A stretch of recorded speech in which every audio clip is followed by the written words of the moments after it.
Hello, everybody, and welcome to a new series we're calling The Token Address, where we cover all of the hot button issues and topics that happened over the course of last week. Without further ado, let's talk about last week.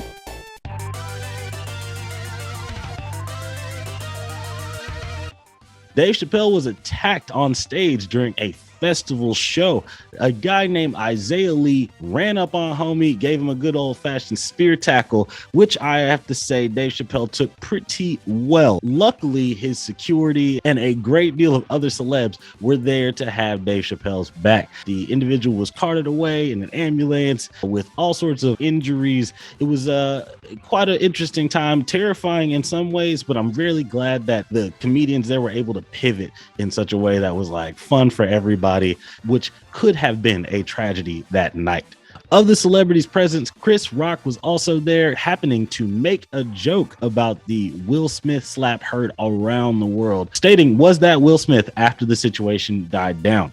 Interestingly enough, the media kept making parallels between the two, wondering if this is going to be an attack on comedy or a war waged on comedians. And personally, I kind of agree with something that Kevin Hart said, but I wanted to see what you thought, brother. What did you think? Well, what did Kevin Hart say? Oh, so Kevin Hart was basically like, I don't think that this is a war on comedy. I think that it was really good that this man saw consequences immediately after. He was just saying that like the consequences of this actions being so fast and so like concrete kind of keeps people from like making this same mistake. I mean, I can agree with that. I definitely feel like over the course of the past few months, especially with the pandemic not being what it is anymore, a lot of people are starting to see the consequences of their actions. I don't personally believe that the dude should have got beat up as bad as he did, but he also put himself in a position to get beat up like that, and it was warranted when you do stuff like that.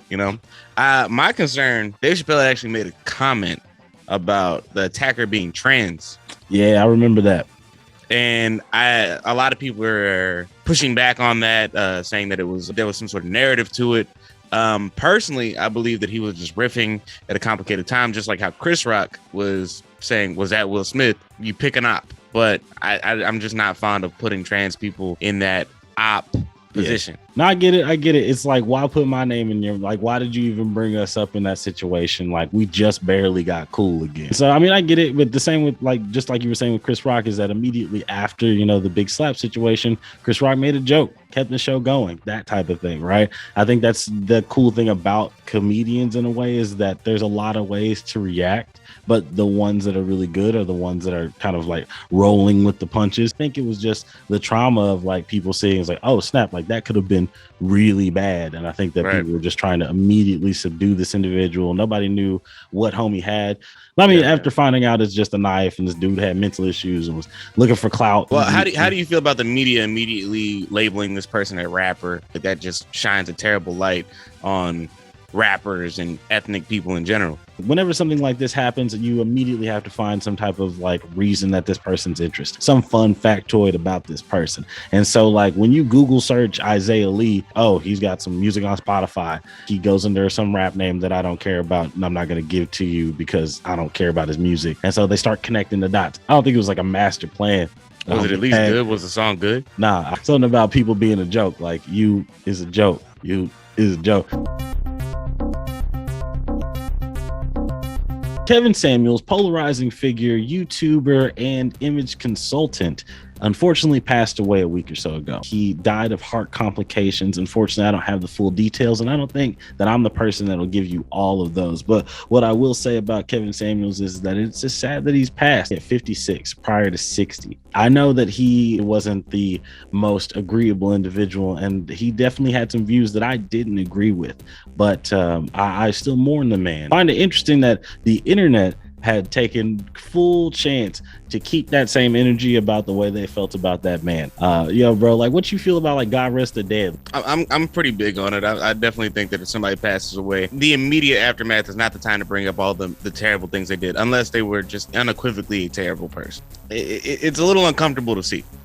Yeah, no, I get you because it's like, wow, he probably wasn't even in the ground yet, still in the morgue somewhere. I was like, y'all didn't wait long at all. I guess they felt like he didn't pull any punches when it came to his speech and talking to other people. Personally, I don't necessarily know if he went as hard as some other people have, and that might be bad because he had an audience, like he was actually generating a pool, creating more people that think like he does. But right. I'll say this, I'll say that of all the controversial things that he did say, I feel like one thing that was positive, you try to build the best version of yourself, right? You find your best you. As far as who you pick as your partner needs to be of a similar standard. Pick of the best options.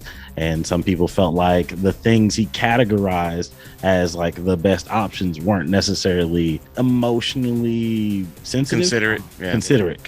They just weren't very considerate options. I definitely think that, and that's the sad part about the internet age that we live in. The thing with the most inflammatory narrative is going to get the most popular. I've watched a couple of his things. It's not for me.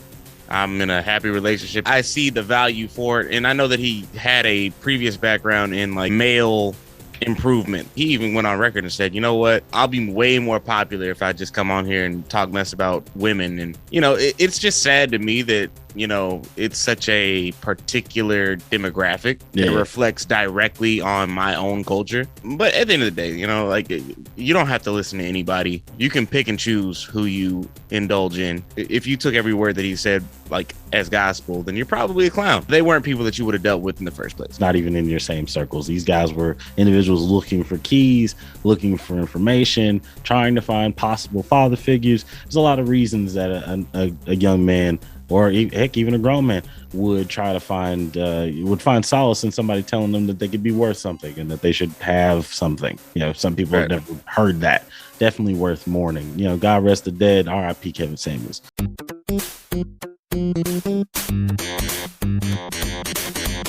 Speaking of Kevin Samuels, Atlanta season 3, the episode Rich Wigga, Poor Wigga, also featured Kevin Samuels. He passed right before the episode actually aired. So seeing his face on the screen was a tad jarring for some individuals. It was almost like, whoa, hold on, what's going on here? But all the more effective for the episode's kind of message. I thought it was a really good episode, honestly. I've been a real big fan of, the anthology. A lot of people are up in arms about, especially considering that they platform controversial individuals like Liam Neeson or Chet Hanks. But I think that, the narrative utility of these characters really kind of drive the themes home. And I think it's interesting that they would pick this figure. All these episodes were recorded prior to COVID. Mm-hmm. I think a lot of people are, have certain expectations of the episodes. We have a whole nother season coming up, and we know it's going to be the last one. Let's not disparage Black art or just art in general because we want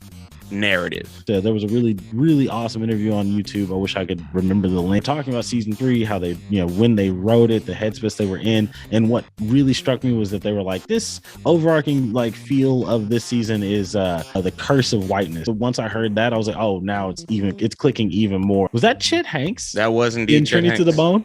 Yep, that was indeed Chet Hanks because he had the fake patois accent. Doesn't he use on a regular basis? It is 100% appropriation, but I also think that there is posed offense. It's out there, out of the box type of art, and just like you said, like I don't think that we should disparage art just because we're in a like format mindset. Kendrick Lamar last week put out his 4th studio album, Mr. Morale and the Big Steppers. Critics loved it, but the internet managed to find something to be upset about. Kodak Black is featured heavily throughout the album. A lot of people loved it. A great deal of others, though, felt that Kendrick Lamar was being irresponsible with his platform. I'm not necessarily of that opinion. I don't think that when it comes to Kendrick, incredibly vulnerable on an album, and he is helping a lot of individuals with the story that he's telling with that album. I don't think that he could tell that story nearly as well if he hadn't selected Kodak Black. The only other person that I think would be like Pooh Shiesty. I'm a big fan of Kodak Black on the album. It might be my favorite Kendrick project since To Pimp a Butterfly. I think that a lot of people don't understand the themes of this album. A lot of it is about hypocrisy and taking off the things that you use to conceal yourself from the public, shedding your ego, and not letting yourself be defined by the negative things in your life. As Fantano had said in the recent video he put out, putting yourself in a position to possibly look at this person or look at a person through a different lens. I don't think he was platforming Kodak in an attempt to make you look at him like somebody you would redeem, but more so like, hey, this is him. This is, like he can always get better. Definitely condemn the person for their action, make sure that they understand that the things that they're doing are wrong, but at the same time, they have every opportunity to change.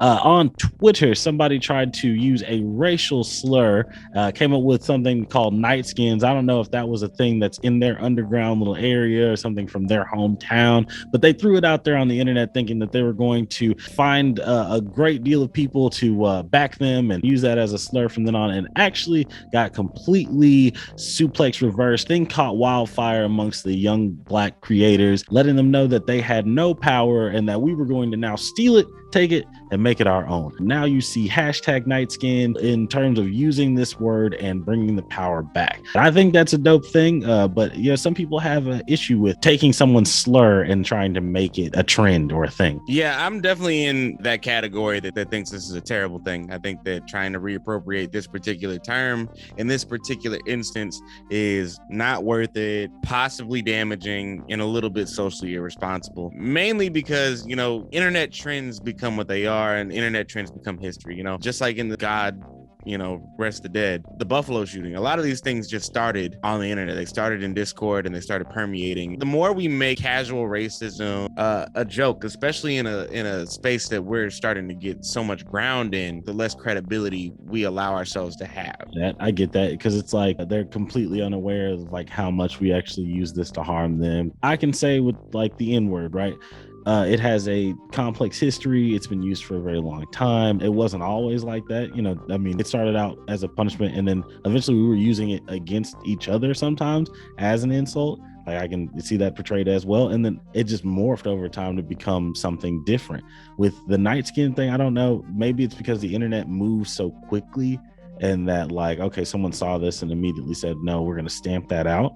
Which I can see with our generation, the way we kind of operate and how like we're exposing things so fast. Like I think that this individual was exposed. It was like, okay, well, this is obviously something you already have a slur and you're just putting it out there to see if people will like jump behind you. I don't necessarily know where it's going to get irresponsible. Possibly like the minute that somebody makes like a t-shirt or some kind of merchandise, and then you see someone that's not a Nightskin wearing that. Right. Well, I just think that it's inherently just going to become that. But do you think it's worth fighting through? Well, I don't know if Nightskin not at all worth fighting through. Not like, at all. Civilly. Not at all. Not at all. Primarily, this whole thing came from Black cosplayers and black artists, artists that Black like artists, to draw, manga artists. I heard it was like a Spy Family situation. It's mostly about just seeing Black characters like redrawn, like characters redrawn with Black features, et cetera, et cetera. I think the bigger FU in this situation is to continue to create art and make better art, but we don't have to use the term created by somebody. I see. Right. It's like, hey, look, at the end of the day, no matter how much we're taking the power back, like we're still kind of like giving validity. We're feeding into that. But what I'm saying is that can you remember the person that made the N-word? I think that the N-word, we can trace origins. I think that the N-word is an entirely different. I'm just saying, like, but now as the history is made its way, because the N-word, let's not forget that created the N-word. The N-word is derivative of the Spanish word for Black. I get that, and it makes its way this way. Pluralize it. I'm saying that one. I don't think Nightskin. Racist some dude just threw it out there. I definitely don't think that Nightskin. Like, yeah, that one. I'll take it, and then they just ran with it. Now we have it, right? I don't know. Nightskin. I don't think we really have it. I mean, and even if we have it, is it worth having.